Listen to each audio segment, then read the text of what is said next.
Aloha and welcome.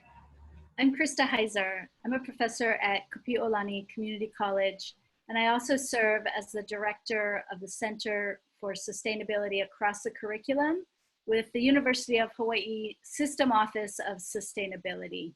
I'm here with my co-host, Matt Lynch, Director of Sustainability Initiatives for University of Hawaii System.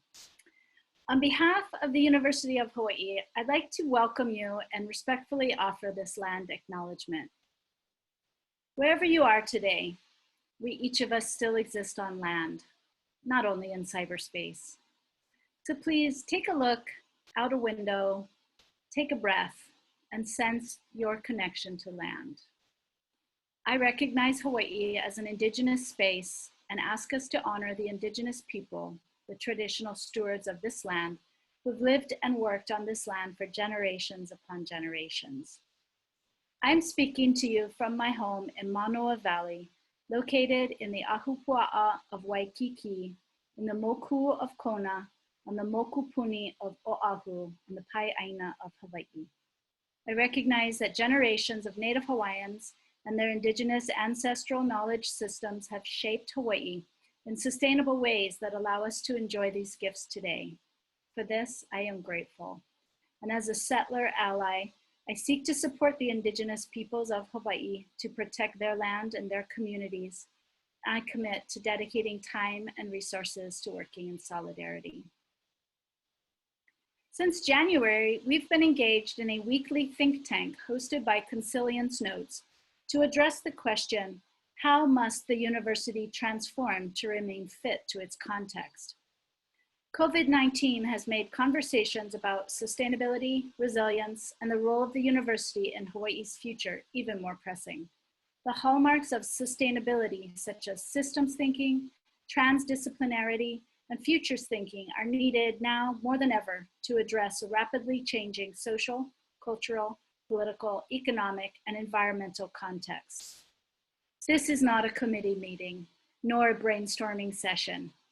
This virtual retreat is an exercise in collective transformation. Today's session is with academic futurist Bryan Alexander, whom I'll introduce in just a moment. You are here today because we're gathering in 7 sessions over these 4 days to think about how the university might transform to meet these times. Each of you holds unique experiences, perspectives, and expertise that is so much needed. Here, we are not our positions or titles on an org chart. Here, we gather as concerned humans, privileged enough to have our basic needs and personal safety provided for, and we are fortunate to be able to gather as equals to contemplate together the uncertain future which lays ahead. Our intended outcomes are to get to know each other and nurture relationships that will help us navigate forward. We are here to think big picture and bring that big thinking into the following 4 specific outcomes that are on your screen. At this time, I'd like to introduce Bryan Alexander. We reached out to Bryan after hearing him talk in a webinar with the Chronicle of Higher Education. We featured his work several times in the Consilience Notes Bulletin, and I'm just so excited and grateful that he was generous enough to join us from the East Coast. Bryan, I hope we can meet in person one day. By way of introduction, aside from the fact that he used to work in a used bookstore and lifts weights, Bryan is an academic futurist, senior scholar at Georgetown University, a teacher, and the author of Academia Next. As an introduction, I'll share a few of the topics that he covers in that book. Bryan uses trends and scenarios to look at the future with a combination of informed foresight and intuition.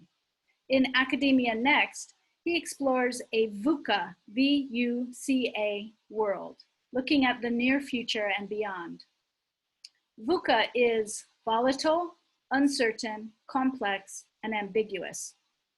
Bryan talks about things like artificial intelligence, enrollment, adjunctification, alternative certifications and badging, gamification, finance, demographics, blockchain, makerspace, 3D printing, libraries, equity, access, international students, Title IX, pandemics. Today, he'll be speaking about some of his new work related to climate change education. He says in the introduction to Academia Next, "My intention is to spark informed conversations." And well, that's why we're here. Mahalo nui for joining us today, Bryan. Thanks so much, Krista. For those of you who are watching this video recording, we had some technical difficulties and actually missed Bryan's first slide. So this recording will pick up from slide 2 of his presentation. Enjoy. So this map here just shows about 90 of these that we track. And the first category I'd like to share is what I call education and contexts. These are the big forces in the world that reshape education, but also some of the forces within education, such as enrollment and finance. Then I'd like to touch on education and technology, how the world of technology has impacted education and how colleges and universities respond to it. We can begin at the largest level, at the macro level, by thinking about the internationalization of higher education. I mean, we've lived through an extraordinary time in quite a few ways. And one is that over the past generation, the number of students traveling across national borders to take classes has just continued to increase. And the number of researchers working with other researchers in other countries has also continued to increase. In fact, we've witnessed the creation of a kind of global market for higher education. And this is broken down in all kinds of ways. International students study abroad, campuses opening up in other countries, and this has just continued to increase. Now, in the United States, it's slowed down a bit with the election of Trump, and over the past 2 months, obviously, this is all paused worldwide. But the trends have been very, very strong. And you can see this, for example, in the ways that we have a kind of global competition in scholarly research. Right now, the United States produces more scholarly research than any other country in the world, but China has just recently pushed itself into a very close second place. So you could find a lot of funders and a lot of universities competing along these lines. Now, worldwide, excuse me, there's another trend, which is a push in just about every country to increase the quantity and quality of higher education. That is, there's a kind of global consensus that more people in every country need more post-secondary education experience, college, vocational technology, university, whatever. And the expectation that the quality of that education needs to improve. And this varies from country to country. There's different emphases in different regions, but that general double-barrel push is out there worldwide. Now, one of the biggest elements of change that a futurist can point to, and one of the most reliable, is demographics, the large-scale motions and changes of the human population. And we've noticed a couple of things that I want to draw your attention to. One of them is increased urbanization.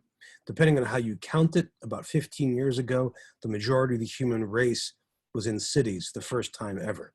And this is interesting, that has made rural colleges and universities a bit more difficult to sustain. But a bigger trend still I'd like to share with you right now is the change in age. That is, once a society goes through modernity, once a society goes through 20th century level development, we produce fewer and fewer children, and we live longer and longer. Let me give you some graphics to explain that. This is a chart of what human history looked like until about 1915. And this is what the developing world often looks like now. It's a chart of individual ages. You can see it's sliced together like pie slices. At the very bottom, you can see the 8 infants through age 4. And you can see that we produce a lot of kids, and then mortality sets in, and you have fewer teenagers than you have children, fewer middle-aged adults than teenagers, fewer senior citizens than adults, and so on. This is what the modern world looks like. Once you go through development, you take that pyramid to flip it upside down. And now you can see Japan produces more teenagers than kids, more adults than teenagers, and more seniors than anything. And this happens in country after country around the world. This is Germany. I could show you similar charts everywhere. And it plays out in different ways and different extents, but the basic pattern holds true. It even holds true in the United States. You can see in 1960, we had something like that classic pyramid. And now, if we return to immigration in, say, 1990s levels, we might have equal levels of population all up and down. I think that's actually pretty optimistic. The reason is obviously that immigration levels have slowed, but also immigrants tend to be younger people.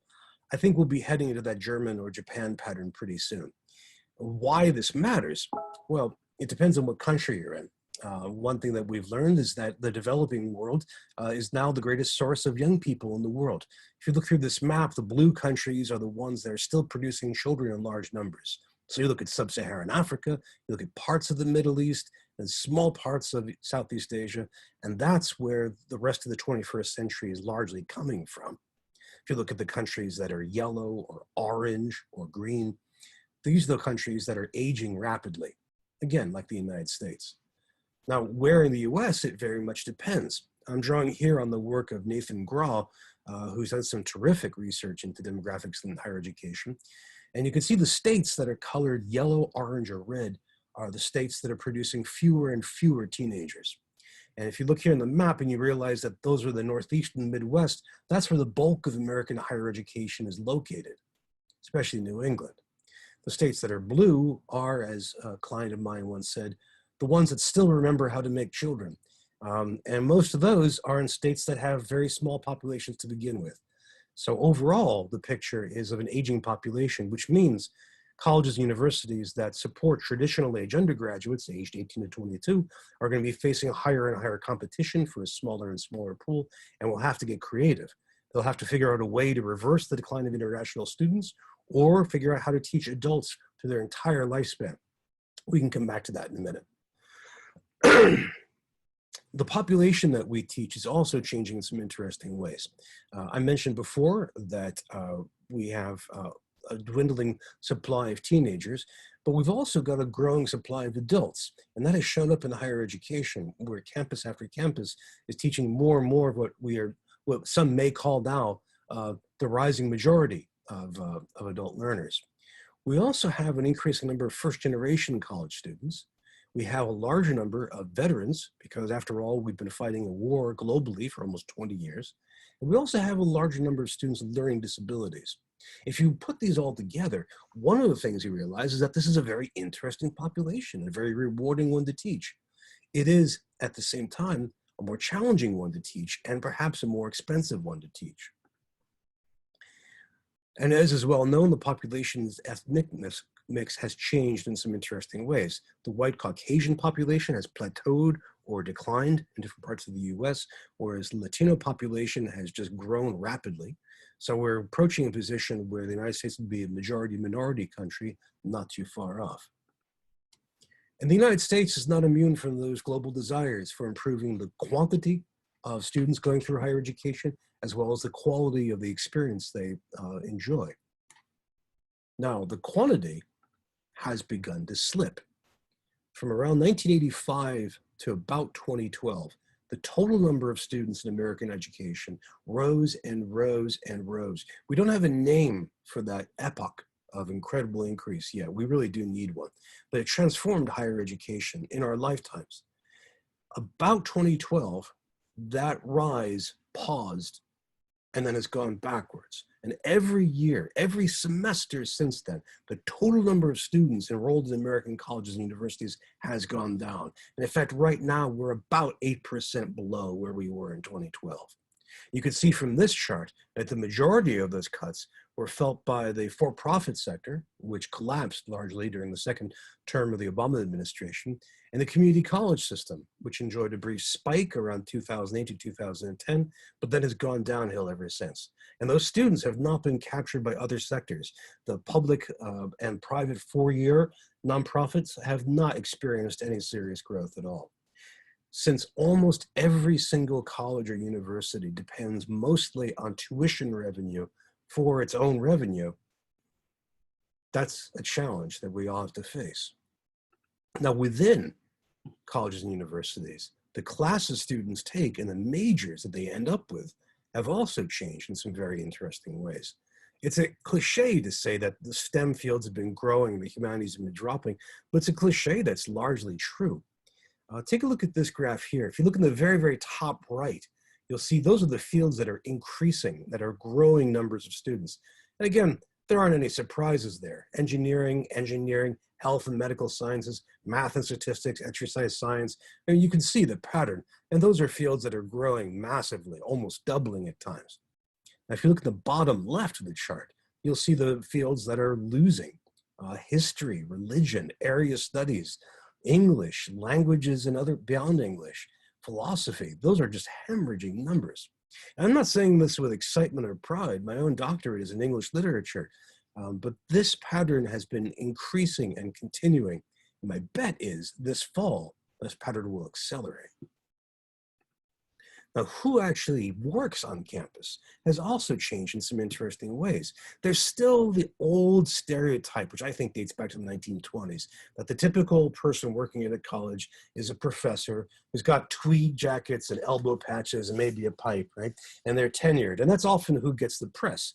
But the reality is quite different. This is an invaluable chart that looks back over the past generation plus of change. If you look at the leftmost side, you'll see the fields that have grown the most as we've expanded higher education have mostly been in non-faculty administrative positions. So you think custodians, IT staff, deans, deanlets, librarians, extra programmers, grants officers, and so on. And then also faculty who are not tenure track. So they're either contingent faculty or they are full-time but non-tenure track faculty. If you look on the rightmost edge of this chart, you see the little unicorn there pointing to the increase in tenure track faculty, which is very tiny. Key transformation here is that academic labor looks like the rest of the workforce in that it is increasingly temporary, increasingly gig-based, and increasingly lacking protections in a competitive marketplace. Meanwhile, and this may be the grimmest chart at the beginning to show you, one of the fascinating changes that has happened in our lifetimes is a major shift in economics. And let me explain. This chart shows changes in income inequality over time. The horizontal axis is history, the vertical axis is inequality. The higher, the more unequal. And you can look back a little more than a century ago and you'll see that we were pretty unequal in terms of income, and wealth was even more unequal.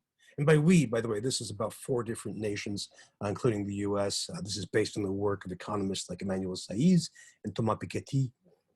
But then something happened between roughly 1915 and 1950, and that inequality plummeted. And there's something that happened is pretty obvious, 2 world wars and the Great Depression, but we ended up with an unusual period. From about 1945 to about 1980 or 85, we were the least financially unequal we'd ever been. It's an astonishing period to think about. It's one that we don't really recognize. Around 1980 or 85, that period ended and we started becoming more and more unequal. And you can see from the rightmost edge of that chart, that curve has not paused yet. In fact, a Swiss bank referred to our modern age as the Gilded Age 2.0. And they're not wrong. We are really at those kind of levels now. So instead of having Vanderbilts, instead of Mellons, we have Bezos, we have Gates. Now, why does this matter? Well, first of all, if you ever wonder why universities and colleges might feel confused or disoriented in the 21st century, we rebuilt and redesigned, or actually built from scratch, huge chunks of our system during the middle of the 20th century. That's when we created the Department of Education. That's when we decided to have community colleges everywhere. That's when we decided to turn a lot of 4-year colleges into master's programs, master's schools into PhD grading institutions. That's when we decided everybody should have some college experience. That was a very different era. And now we're in a new Gilded Age. What does that mean for our students? They're not leaving into the world of 1965 or 1980. They're leaving into the world of 1880. Are we pushing them into a career path where they will become working class? Are they going into the 1%? We have to rethink who we are and what we're doing in society. I asked a very, very elite liberal arts college's faculty once, are you making income inequality steeper by your teaching? And they had a very, very interesting argument. And the answer was pretty much yes. Now, how we finance all this education is very interesting. And if you're curious about America on the world stage, we're the only country that has done what I'm about to describe to you. Since we have reduced public support for higher education on a per student basis, we've increased tuition and fees, we've solved that problem by turning to debt. We have financialized higher education. And the total amount of debt owed by students is somewhere around $1.6 trillion. It's an astonishing amount. It's bigger than any form of debt in American society other than mortgages, and it seems to continue to be growing.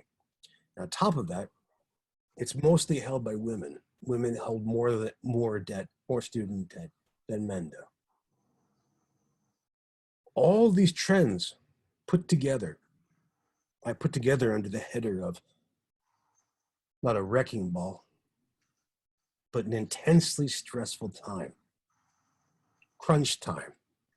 All of these forces, which are all documented extensively, are all acting on higher education to pound us into a new shape. It may be a smaller shape after this, but we have to watch these really, really carefully. Now, in the interest of time, I want to keep going. I'm going to change gears a bit and talk a little bit about technology on campus and how that's changing, how that can change us. I just love this photo. It's called Tabloid and Tablet. I just can't get enough of it. So if we're talking about education and technology, there are all kinds of elements. I mean, it's common to say that the academy resists the digital world, and there's a lot of truth in that. But in fact, the academy has embraced so much of the digital world that we can spend the rest of the week talking about all the different levels, from learning management systems to mobile devices to ERP systems. I mean, it's really extensive. So I want to just focus on a few key points. One is, we have caught up with the rest of the world in realizing that data is important, that our students generate data, and we can do things with that data to help them. And now we are pushing out new businesses to do this, new practices. We have all kinds of questions about that. It's a really, really important field. And it's also one that is very controversial. This book has the best title of any book published in the 21st century, Weapons of Math Destruction. The awesome Cathy O'Neill gave us a really good sense of some of the problems that happen. There's a question of who controls the student data. There's a question of, is it safe and secure? Does our collection of the data and our use of it reinforce and repeat prior patterns of inequality and power? We have to be very, very careful with all this data. There's a lot of controversy. Second thing, across the world, the leading way that people interact with the digital world is through phones. Mobile devices in general, but primarily phones. Largely smartphones, although feature phones are still widely used. Now, that has changed the way that we interact with the digital world, how the digital world presents itself to us. Game designers, video makers are all keenly attuned to how their content looks when it's viewed on a phone, except in higher education. We are still struggling with that. We still in many ways are thinking in terms of tablets, but really in terms of laptops and desktops. So we're struggling with that mobile first idea, but I think we're heading there. And the mobile first idea can cut off in a few different directions. One is smart devices of all kinds, including, for example, home intelligent speakers. One of the things I'm waiting to see is to have such speakers be used by students or faculty or staff in their offices or dorm rooms, you know, just to walk home and say, Google Home, tell me what time is my biology exam. That's trivial to code, and we should probably see more of that. Perhaps the most evident use of technology in transforming teaching has been the rise of the flipped classroom, the blended classroom. And in fact, I think we're going to stop talking about that phrase pretty soon because it'll be hard not to do that. That is, if we think of blended classrooms or flipped classrooms as using the digital world for what it does best and using the face-to-face world for what it does best, then that's just a kind of no-brainer. And to not have that happen, you have to go to extraordinary lengths in order to prevent students from accessing technology during a classroom. We're also facing an unusual challenge, one that's really risen over the past decade. For years, we've had a tension between, should digital technology be connected to the open world? Should it be social, or should it be closed and form a kind of walled garden? There's still a huge move to connect students to the broader world. For example, this evening I listened to a play written and performed by students at Gettysburg College in Pennsylvania. It was a medieval play that they revised and rewrote, performed, and streamed live on student radio. It's really well done. And that was available for anybody in the world to listen to. On the other hand, we're increasingly concerned about abuse online. So perhaps it is better to keep students off of the general open web and protect them and keep them safe from trolling and other forms of hatred. A couple more technologies, and then I want to pause and ask for your thoughts. Video is increasingly the world's most popular form. It's a technology that everyone likes, of all ages, all races, all genders, all religions. And in education, we keep playing more and more video. Obviously, right now we're doing this with live video conference. We also make video lectures and upload them, and we consume video like mad. Campus after campus, the biggest source of bandwidth use is streaming video services, Netflix, Amazon, Apple, and so on. Now, in the late 1960s was a demonstration by the great inventor Douglas Engelbart, where he introduced the computing paradigm that we largely use today. If you Google this, go to YouTube and find what's called the mother of all demos. It's an extraordinary scene. Engelbart shows you the mouse and the Windows interface along with the keyboard. And it's a fantastic demo because you can hear the audience freaking out as he says this. Yeah, you just go over here and you click on something. You hear the audience going, whoa, what is this? How does it work? Oh my gosh. And we still use it to this day. I'm using such a laptop right now. We may be on the edge of another such computing revolution. If you combine virtual reality and augmented reality, that is virtual reality in the sense of creating artificial or replicated digital environments, and augmented reality, tying them to the physical world, you get what's called extended or mixed reality. And there are a lot of ways that you can use that. Here, and this is a screenshot from a video formed by a prof at Worcester Polytech who did a visualization of protein molecules. And he manipulated them and used them entirely by his hand and his voice. And he saw them entirely through a lens that he had strapped to his forehead. This is 3 years ago now. It's a beautiful, detailed visualization. At no point did he use a mouse, keyboard, screen, or Windows interface. It's possible that this could become an enormous computing paradigm that we live in. Watch for that.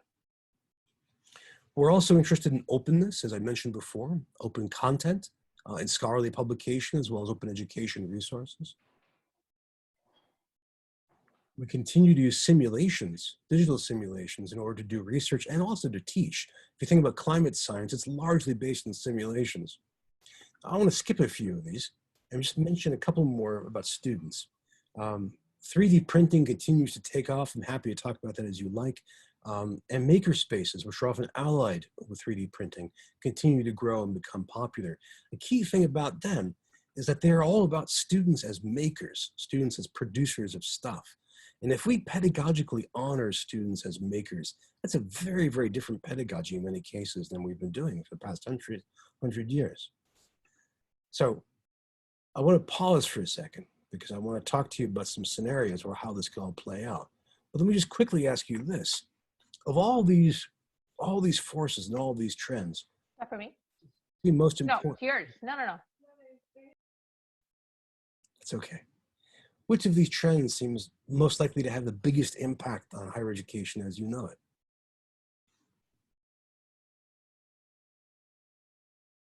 Here, I'm going to stop the share for a moment so that, oops, excuse me.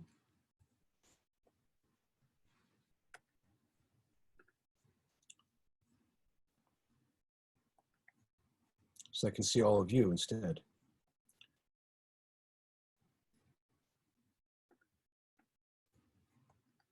I'll throw out that I think the change in student population age is, I mean, it's so important because we now are thinking that we have these 17-year-olds who want to be told what to do, which isn't true in the first place. But I think as our clientele gets older, I mean, that really changes things. What do you do when students are older than you? What do you do when there's not enough students? How do you address the needs of multiple age groups?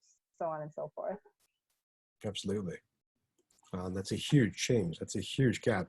Community colleges have been working on this for years, and I think we can learn a lot from them. But that's a very, very good point. Thank you. Thank you.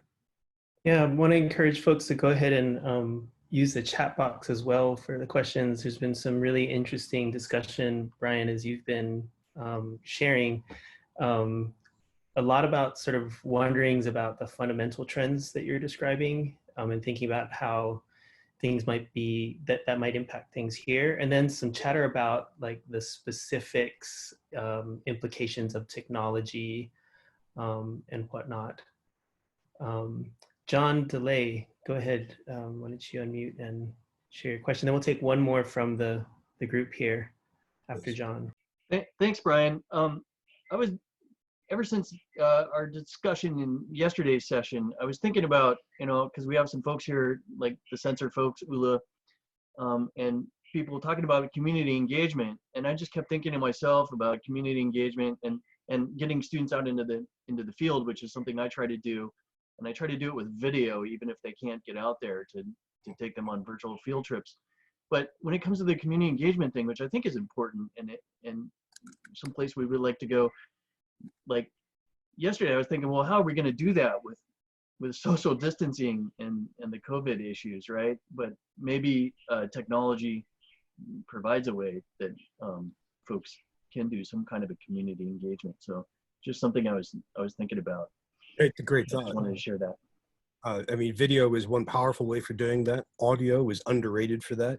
And this is one push for virtual reality, in the sense that you can use VR to really immerse yourself in a location. It doesn't completely substitute, but it is one good way to get a feel. Thank you. I've answered a couple of questions in the chat box, and I wanted to thank Justin for sharing the link to the great Engelbart demo. And I want to thank a few people who have noted a few really good things. Are there any of these other trends that folks would like me to really, that seem to you to be the most important or most likely to change things? Go ahead, Sonia. Well, thank you. I'd like to maybe pose questions about wondering about trends that might not readily be seen right away. One of the trends I'm thinking of that we don't acknowledge is, or that we may not acknowledge, is something that Krista opened up with, which is a land acknowledgement. So when you were talking about like virtual reality, immersing ourselves in location, Krista framed our virtual meeting in place where we are, wherever we are in the world. So I'm wondering what would trends in education look like if our framing really took place in where we are grounded or not grounded in place, but that acknowledgement of place, so that I am looking at the Wa'ihila Mountains behind me, and I do feel these specific winds. So how would we look at trends in education in that way, in that sense, from place-based? Oh, it's a great question. It's a great question, a fantastic topic. And I've been finding more and more universities and colleges performing such acknowledgements around the world. I've seen this in Canada, in Australia a great deal, a little bit in the United States, although in the US it's largely faculty who do it rather than administrators. But it's a fascinating issue. One of the challenges is the huge amounts of historical work that need to be done, not in the sense of primary research, but in public history, in instructing people as to the true bones of society that we're walking upon. There was a recent, I don't know if you saw this a couple of weeks ago, fantastic analysis of the Morrill Land Grant Act, which demonstrated how thoroughly the land grant institutions were based on tribal lands dispossessed across the US, and not just locally, but often in elaborate interstate schemes to basically ground new universities on land taken from nation after nation, Comanche, Apache, all kinds of peoples across the United States. And I think that's one step. There's a lot of work needed for that. A second thing, or a second aspect of this, I think, is us rethinking our relationship to the earth. There's been some very, very interesting work in this in philosophy of science as well in environmental studies, especially I think after 2016, and the sense that action building about climate change had hit a wall with the election of Trump, as well as the election of, say, Bolsonaro in Brazil, Modi in India.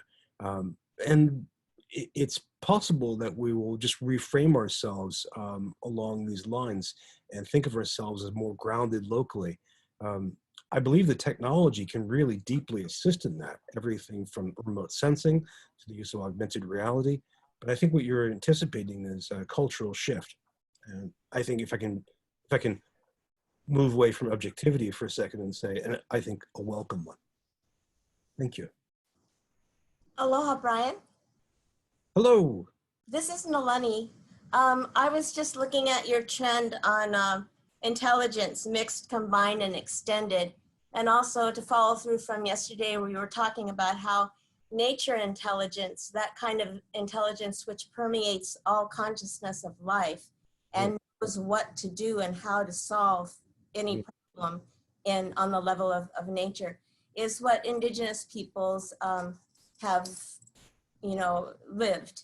And so a lot of times we get asked to be involved again in the solutions. But I really think one of the things that needs to happen in education is a more synergistic approach, so that if we're solution-based instead of not only critical thinking, which tends to keep people in their minds and not in action. If we're solution-based and then any problem is put out there synergistically, people, just as they're doing in trying to find solutions for COVID-19, people from all over the university and so many different disciplines and departments and areas of expertise and also cultural knowledge and wisdom could come together and synergistically bring together all the different perspectives and parts and wisdom and knowledge from intergenerational knowledge.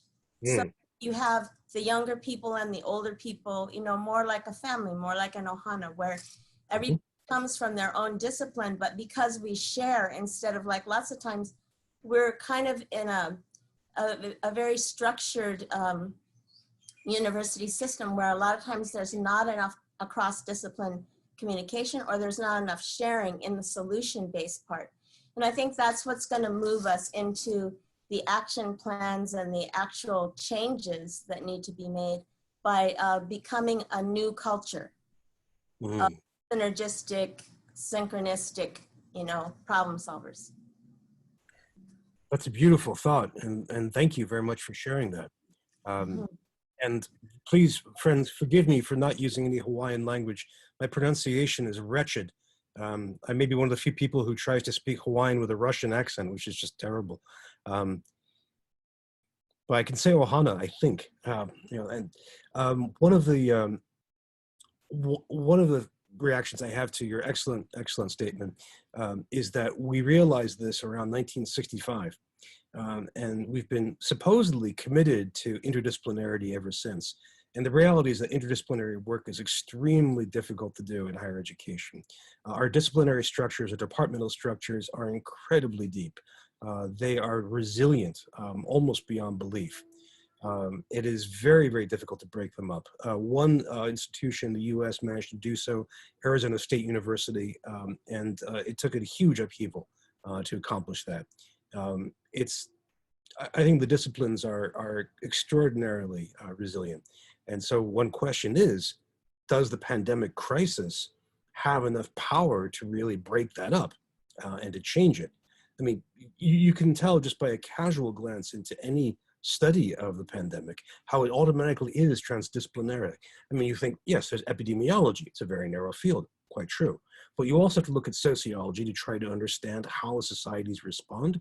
You have to look at chemistry. You have to look at a whole set of disciplines within allied health, everything from pulmonary science to psychology. You have to look at computer science. I mean, that's just at a basic level, much less adding on the necessary levels of economics and politics, not to mention psychology, to try to understand how this is happening. I think it's possible that could push us over the edge to truly interdisciplinary thinking. I sincerely hope so. We have a couple more questions. Let's see. And Matt asks a meta question of everybody else, which is very good.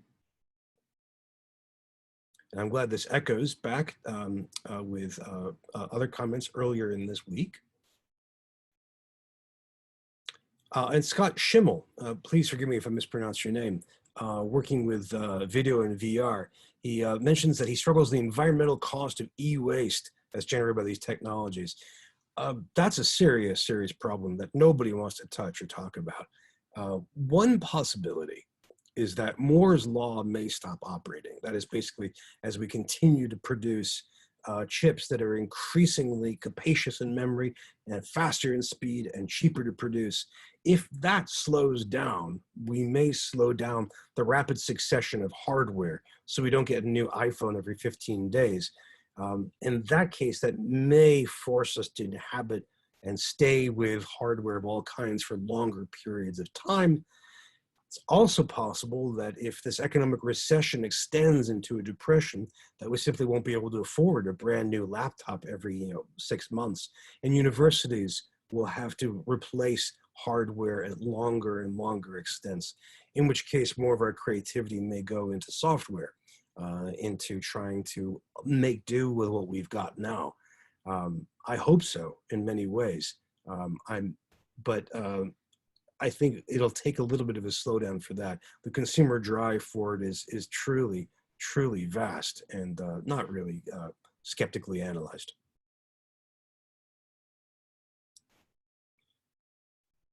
Now, I am very conscious of time, not to mention space. And I have a whole series of other things I wanted to show with you and share with you. But I'm in many ways much rather talk with you. I was going to talk a little bit about COVID-19. And let me just say a couple of words about that, and then let me point towards some issues of climate change. So first of all, and B. Franco asks if consumerism is ever skeptically examined. It is from time to time in different places, usually academically, which is to say at the margins. So we've been watching the impact of COVID-19 on higher education. Has really led to some extraordinary developments. The migration that we just conducted online is extraordinary. There's no real precedent for this in American history. If you look back at World War I, World War II, or the Civil War, we've done more than that period in terms of changing higher education. It's really amazing. And it's also terrifying. There are a lot of incredible struggles. Instructional designers are massively overworked. A lot of faculty had to go through incredible periods of overwork to make this happen at all. A lot of students are complaining about problems, not to mention the huge human cost of suffering through this pandemic. Everything from isolation to real sickness and death.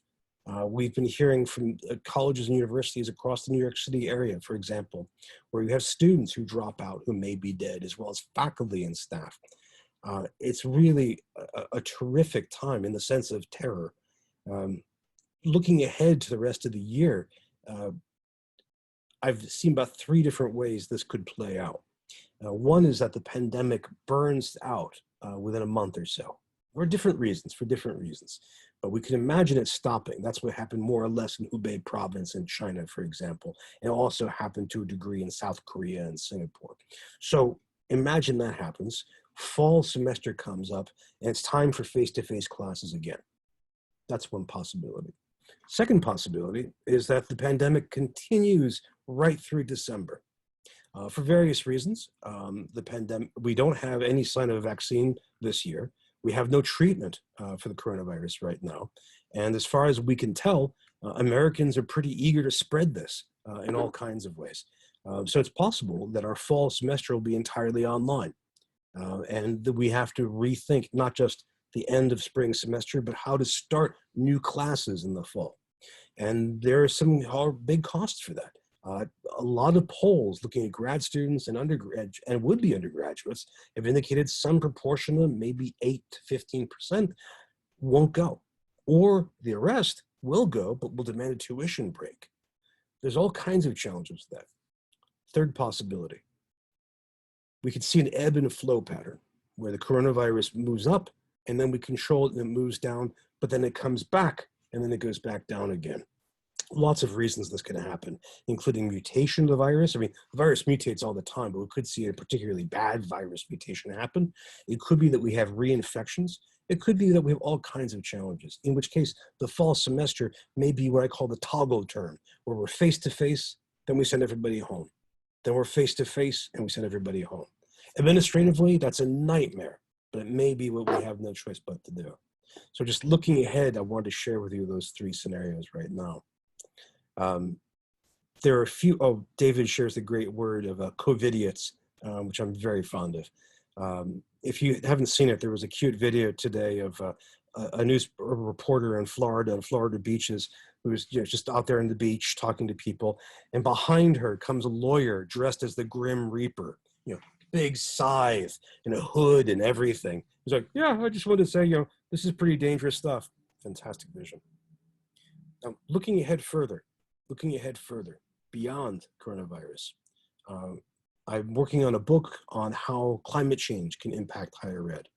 So I just want to share a couple of thoughts, and then I want to hear some more from you.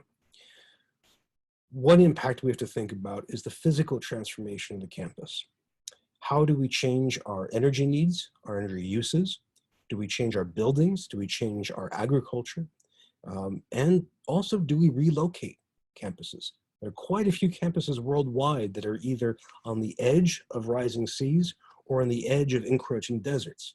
So looking ahead 30, 40 years, 50 years, do these campuses have to reconsider their location and think, instead of, say, the Boston area, thinking about Appalachia, where it's higher up and safer?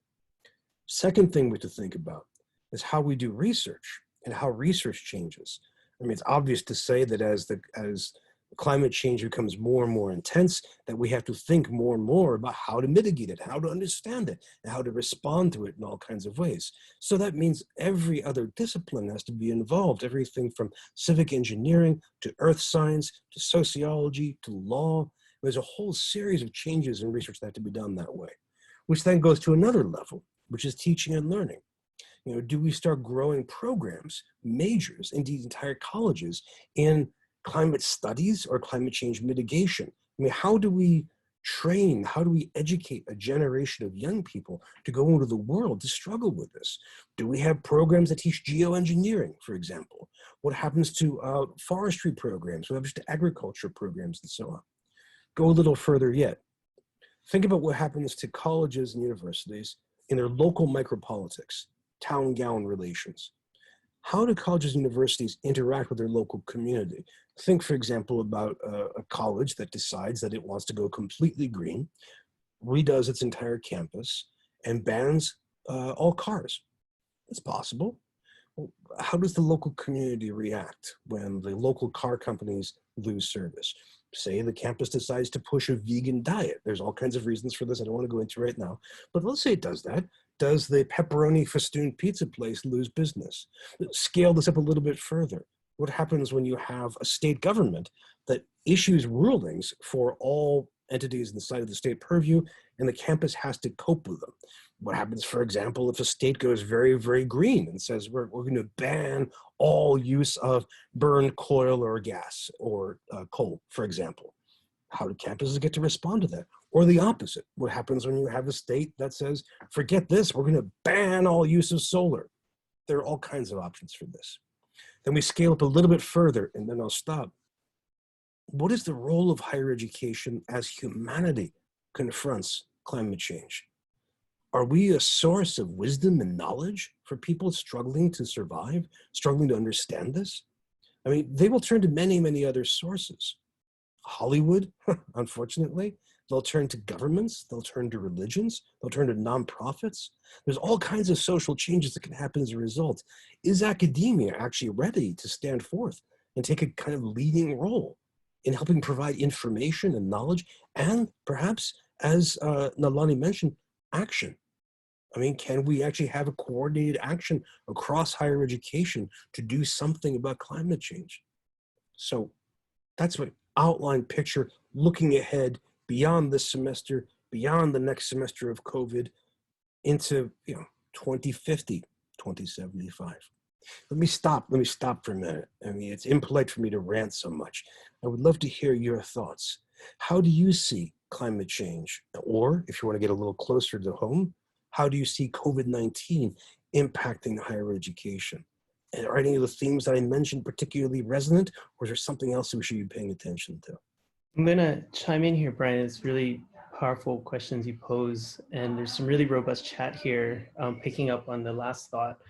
Punihe asks, I wonder what it would be like to have a university's mission and vision all focused on climate crisis resiliency, where everybody asks itself, how do we contribute to climate resilience? And Katie asked earlier, had a comment that made me think a little deeper.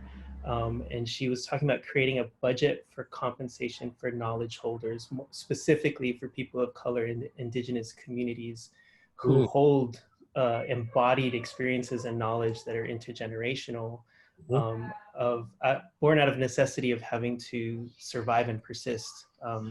So for many indigenous communities and people of color's perspectives, you know, we've had our apocalypse or apocalypses, and while the dominant paradigm is now grappling with how to deal with their own pending shifting of everything, the knowledge holders that are embedded and often erased, how do we shift resources to be able to more fully embody that, protect that knowledge, and bring it forth in ways that are reciprocal, mutual, equitable. Curious to hear any thoughts you have on. Hi, Benny. And my apologies, my cats are shameless video hogs. They just love to be on the screen at all times. This one looks huge, but she only weighs about an ounce. She's mostly fluff. Let's see here in the light, there you go. This is a fantastic question. I'm reminded of some initial signs of that.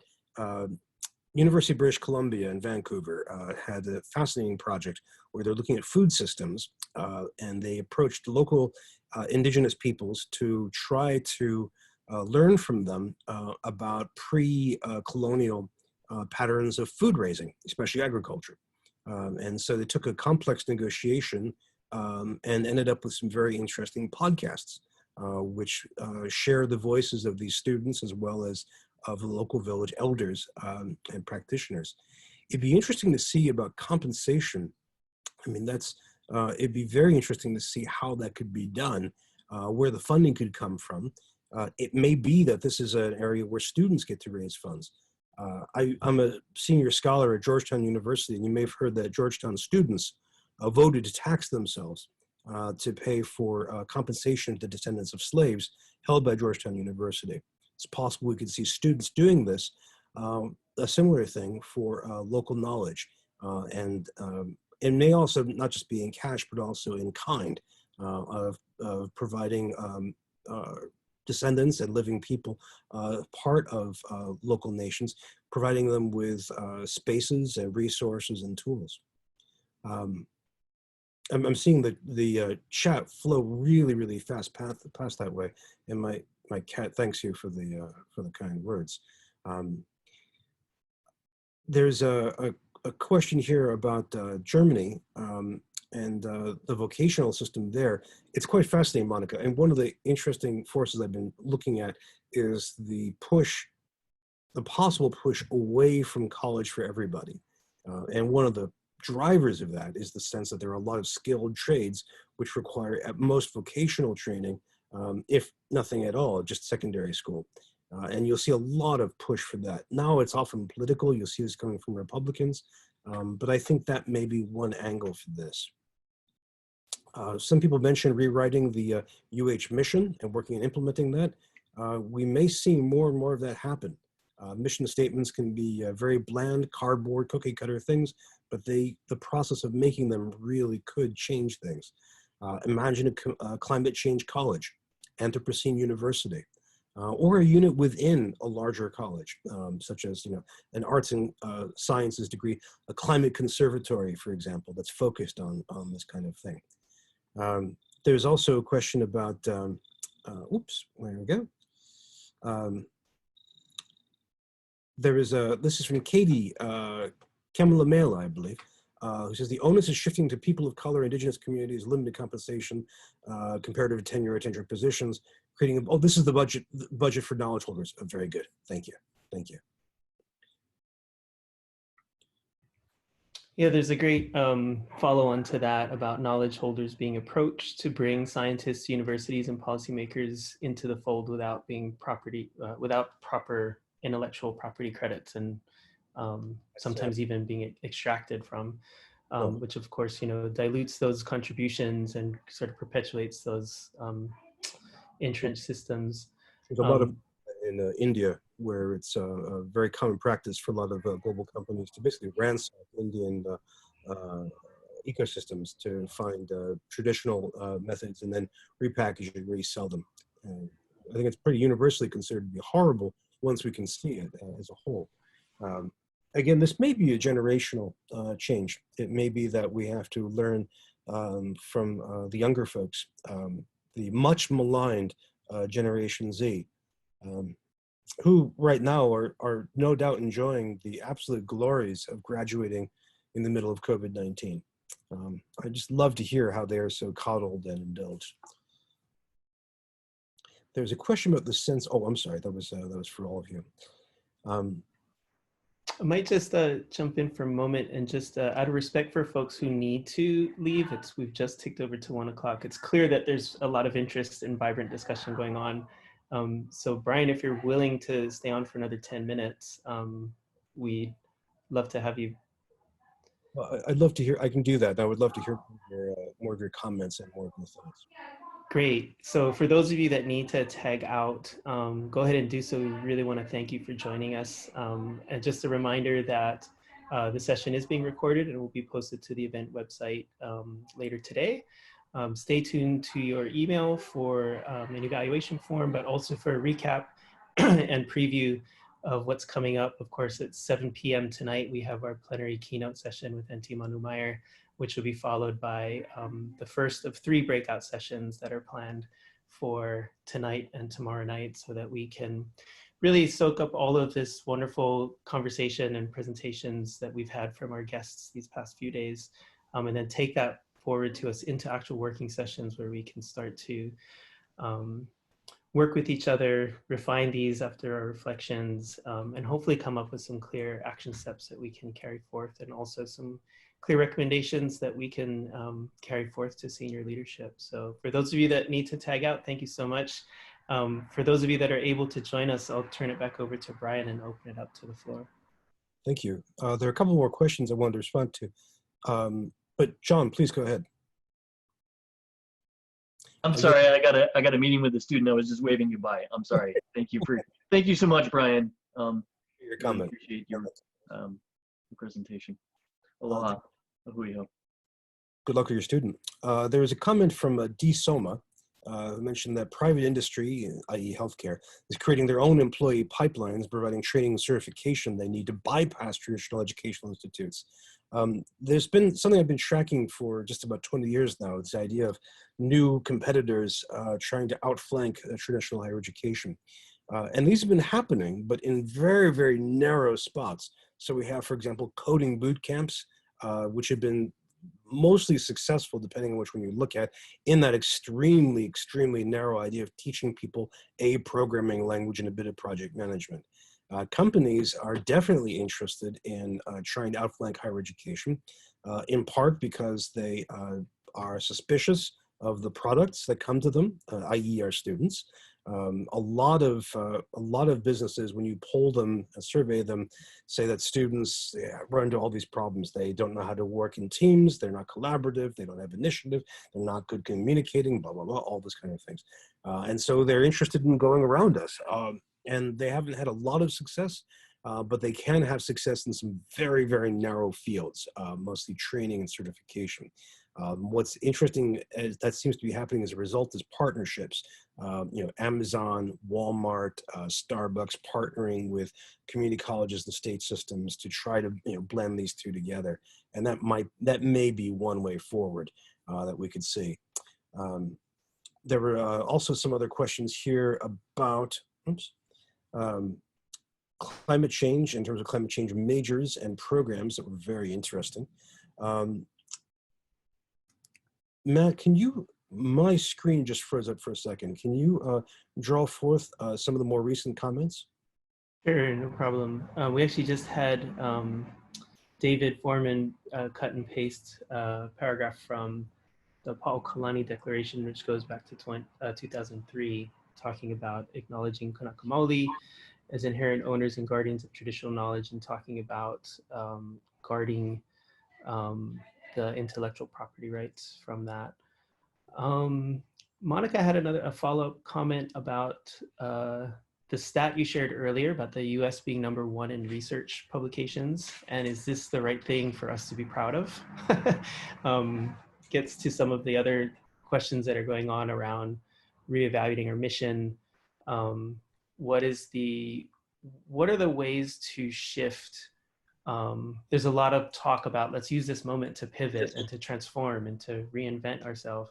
So what are some of the specific interventions that you're thinking about that we might be able to have as some fodder to inform our group discussions later and adapt and apply to this place?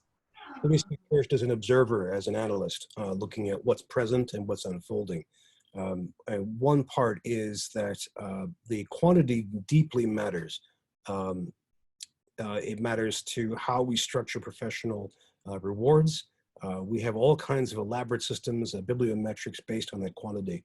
And as well, the quality by a wide range of measures counts very highly. And you can see that in terms of all kinds of things, scholarly rankings, altmetrics, but also in terms of the high reputation American universities have worldwide. Not all of us, but again, that's there. Now, there are some interesting limitations to this, even before we get to your very, very fine challenge. One of the limitations is that we may run out of the ability to keep producing so much scholarship as the majority of faculty in the United States are adjuncts. Adjuncts have no research expectation nor any research support. We're also running into problems of the finances of scholarly communication. The battle between open access and proprietary systems is really stalling out in some very interesting and challenging ways. It's possible that the COVID crisis will cause us to really bankrupt some of these publishers if we can't afford to pay for their products. Beyond that, I think it's possible that some of the changes around COVID, but also some of the changes around climate change may force us to reconsider scholarship. But if I could also say, if I go back to that chart about enrollments and how enrollments are dropping in the humanities, it may be that humanities scholarship starts dropping as well, because we have fewer people who can produce it and clearly fewer people who are interested in it. So that is, I think, would be a bad outcome, but all of these drivers are in play. So much to think about. Hey, go ahead. Matt, Yeah. is it time for me to ask Bryan one more question? I was just moving to final question. Yeah, go ahead. Hey, Bryan, yesterday we were referring to circular economies, and I just wondered if you had given much thought to that. But when we put the COVID infections together with climate change problems, we see that the immunity of the earth has been depleted, and it depletes the immunity of people. And then these viruses become like cross species. And so we know we have to go back to the health of our INA of the earth and in order to even increase the health of people and all other species.